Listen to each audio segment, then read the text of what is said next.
Hello everybody, RMG Darkstrider here, and I'm back with another First Impressions video. This time for Jojo's Bizarre Adventure. I have with me today Jalen. Hi everybody, how are we doing today? The Jojo expert, because I do like fighting games, but I do not know anything about Jojo's Bizarre Adventure. Especially because it's so fucking long. It's only long because it's old. Yeah, and me being a Capcom fighting game fan, of course I had to play this. And, you know, this is basically what started the Versus series. Like, without this, there would be no Versus series at all, right? I don't think so. This is the, like, before, like, X-Men and all that shit. No. This was made after those. Oh, really? Yeah.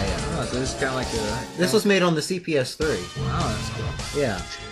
They made this, I think, just before they started Street Fighter 3. Oh, alright. Well, this feels like a lot of, like, the early Versus series kind of stuff. It has, like, a lot of that in it. Yeah, it does. It's got that feel to it and everything. But, like, the way the stands are, it kind of, like, gives me a Persona 4 Arena vibe or something. Well, yeah, because I think Art System Works and Atlas kind of based that system on this. Go ahead and tell us a little bit about Jojo's Bizarre Adventure. Jojo's Bizarre Adventure is the story of a family of British noblemen, the Joesters. And basically, it's their dealings with the vampire Dio Brando.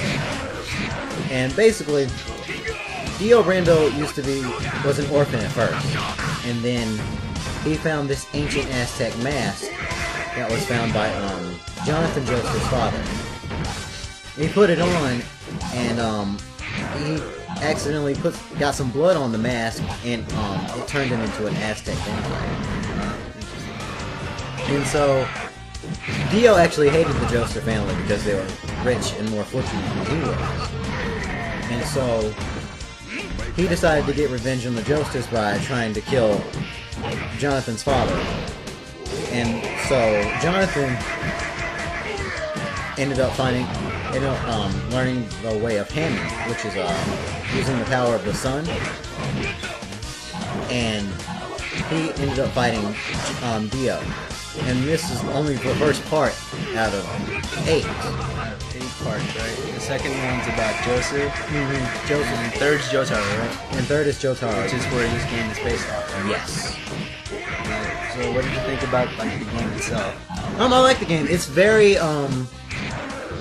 well based on the comic.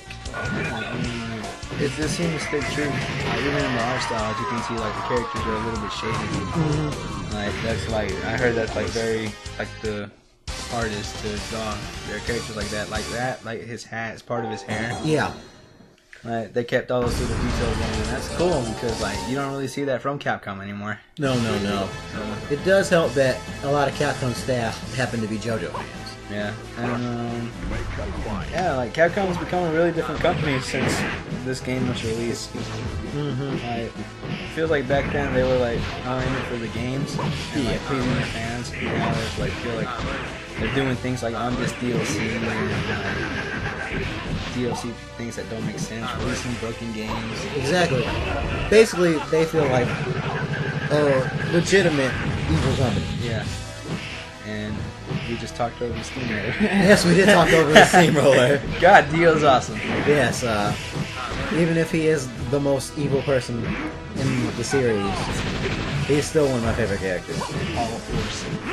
He's one of my favorite characters too. He just shoots things. That, and he misses most of the time, actually. How can he be a sharpshooter and miss all the... His stance power is to control his bullets. Oh, you tried to get me a jab. Jab. I like how you just jabbed me in the face right from the get-go. You're really good with Dio, actually. Yeah. I picked him up like fast because he's like the kind of character that I usually get first. Like in Persona, I got Chie first because she all her moves are like very rush down like. Right. And I'm just that kind of player. And then I picked up like Hiko. Well, yeah, because he's a rush down character. Yeah. I guess rush down. You're more like, what would you say your playstyle is? More of a mix between rush down and You're more conservative, like you like to time your stuff. Yeah, I try to anyway. I like to play smart, but I also like to rush down and whip some ass. You broke my stand. Yeah, getting your stand broken in this game can be bad. So explain what you know about like the game. Well, you know, the game, basically each character, you know, stands have different properties. You have active stands, which are active the whole time, and then you have inactive stands, which are the usually ones with the bars that you press the stand button and they appear on the screen. And some stands can actually you can actually move them independently from your characters, but of course you always got to be careful with that because they still take damage. Getting your stand broken will put you in a stun state, and when activating your stand you can do a double jump. You don't take any chip damage while your stand is activated while blocking, and attacks while using the stand I think gain meter. Yes, and like some people's stands change like their overall like stance or like character models, like ice stand. Yes, because his stand covers his whole body. Yeah, and Yeah, his makes his hitbox larger, making him easier to hit. That's it. And just so everybody knows, some of the names were changed. Right. Here. Like what names were changed? Iced is actually Vanilla Ice. We got, what's her name? What they call her? Mariara in this game? Yeah. She's actually Mariah, based off of Mariah Carey. You got Chaka and Khan, whose names are only just like spelled differently. Yeah. Who else? Pet Shop. No, Pet Shop's just called Pet Shop. Alright, well, he's based off of Pet Shop Boys. Yeah, and then Debo is actually Devo. Off the, you know, the band. Yeah. And who else? I think that's everyone, actually. And my favorite character, Shadow Dio. Shadow Dio. I love that grab, yeah. Face grab. Looks so cool. It is. And the character himself is like, he's my kind of character. Yeah. I think if you actually got into the series, you'd like him. Using his crazy old eye beams. Yeah. That's like his eye liquid, isn't it? Mm-hmm. It's his eye liquid. He shoots it out at like rock cutter speed. That's sick. Yes, it's nasty. And that's pretty damn cool too. Well, you're Joseph using your little tentacle rig thing. Hermit Purple. Yes. Yeah. It can be used to predict the future by breaking a camera. When did Joseph get that? When Dio's body that he's using in Part 3 isn't actually his, it's Jonathan's body. And so when he used the stand arrow to activate his stand powers, it activated the stand powers for the rest of his family line. So that's why Jonathan and Jotaro actually have stand. Yeah. Yeah, I mean, I was pleasantly surprised by this fight. You know, I mean, I thought it was going to be all slow. You can't come back. It's actually pretty fast. It's actually pretty fast for like this time. I was like, Marvel vs. Capcom already out? Yeah, Marvel vs. Capcom was already out by this time. Yeah, because it feels like it feels pre-Marvel vs. Capcom, but it's actually post. Yeah. It feels like more like around the Marvel superhero days, or like the X-Men vs. Street Fighter. It's around that time. I want to say a few years, maybe a year or two after that. And I want to say, like, this HD remake, it does a good job of, like, adding, like, cool stuff, like the menu and the online mode's pretty solid and everything. You can't help it feeling a little dated, though. Yeah. It does feel, like, very dated in this time and age. Mm-hmm. But that's not necessarily a bad thing. I mean, I like my games to sometimes feel old, because you bought this so you could play the old game. You don't want an entirely game that feels new, because that would ruin, like, your classic memories of it if you never played it and you want to play it, like, exactly how it was. Yeah. And I think this is actually like a arcade perfect for it, isn't it? Yeah. Yeah. It's pretty cool. I don't know why people complain so much. Oh, it's not HD at all. I mean, like, you can't really HD sprites that weren't already HD. Exactly. Like, you'd have to completely redo the sprites. Yeah. That would be a remake. Mm-hmm. I wouldn't want Capcom to remake this game now. No, because then you get like, oh, Chaka is like DLC. I couldn't have that. And you'll get multiple costumes for one. for one character. Jotaro looking like Ryu. Yes. And then Jotaro will actually fight Ryu. Oh god. And then he'll fight Akuma. Yeah. 2 months later. I mean, like, Capcom may be like that now, but hopefully they say they've seen the error of their ways. But I prefer this Capcom. Yeah. Like, back when this game was made, that Capcom was so much better. Like, they cared about their fans. They were actually making really, really good games. Yeah. And when the fighting game was made, it was rare and it was something special. Exactly.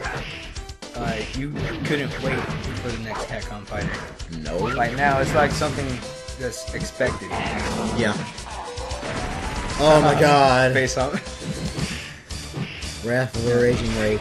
I remember, like, I was so into Marvel vs. Capcom 1 that when 2 was announced, I lost my damn mind. Oh man. And I'm like, now it's just like, oh, Marvel vs. Capcom 3, okay, that's cool. Oh, okay, Marvel vs. Capcom 3. 6 months later. Only 4 new characters.